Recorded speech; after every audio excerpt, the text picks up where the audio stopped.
Hi, I'm Rick with PLP Battery Supply, and today we're going to talk about sealed lead-acid batteries, or SLA batteries.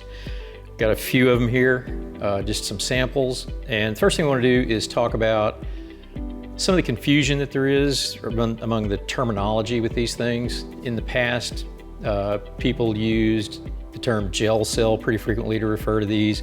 Gel cell is a different kind of product. It's also a sealed battery, but it has a different type of electrolyte system in it. This SLA batteries that we're talking about today are an AGM, or an Absorbent Glass Mat type battery. So AGM and SLA can be used interchangeably, but they usually refer to different types of batteries. AGMs are generally referring to a larger battery, like an automotive or something like that. And SLA is typically, that terminology is used for the smaller batteries, like these little guys here. So let's just talk about what they're used for and what some of the sizes are that are available. We're going to start out looking at this little guy down here on the end. This is a 6-volt battery, 5 amp hour capacity. These are typically used in emergency lighting. In the fall, we sell a lot of these for RoboDucts. Moving over here to these two batteries, these are 12 volt, 8 amp hour, commonly used in smaller UPSs, uninterruptible power supplies, like you might find in an office near your desk. These batteries are a good example of having multiple terminal options. They have what are called F1, F2, or T1, T2. Those terms are interchangeable depending on the manufacturer. The difference is the width of the terminals.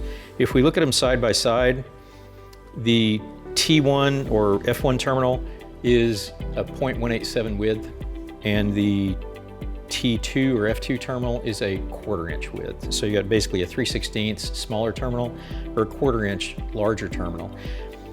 It's only important because you'll need to know that when you order batteries. So whenever you look at your old ones, note what the width of the terminal is, and then whenever you actually place the order, you'll know which ones that you need, or if you come in to pick them up, you'll know which ones that you need.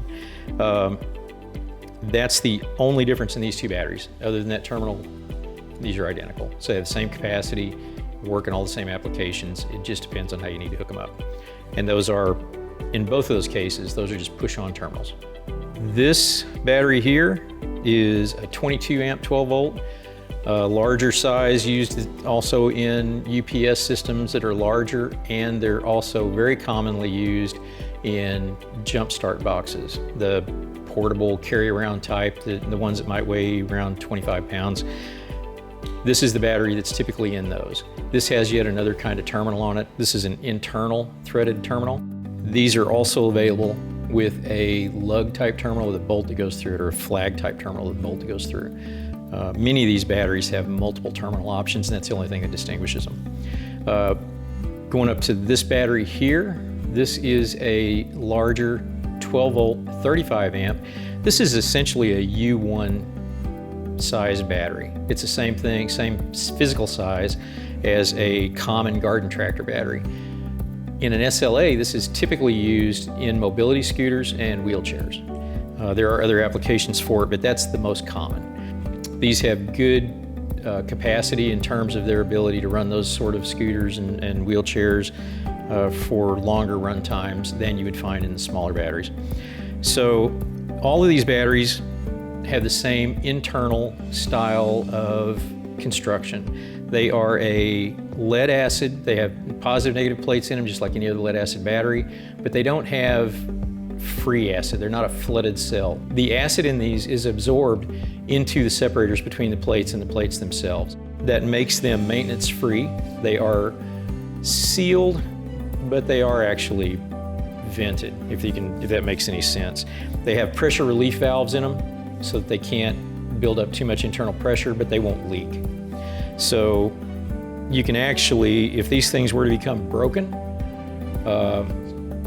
they won't leak any acid out. So they're very popular from that standpoint, because that also makes them less prone to corrosion. The only thing you really need to know about them is they're sealed, they don't leak, and they do a really good job in the applications they're designed for. Seal lead acid batteries, and they're available on our website, or you can call us up and talk to us, 800-642-3451, PLP Battery Supply, or plpbattery.com. Thank you.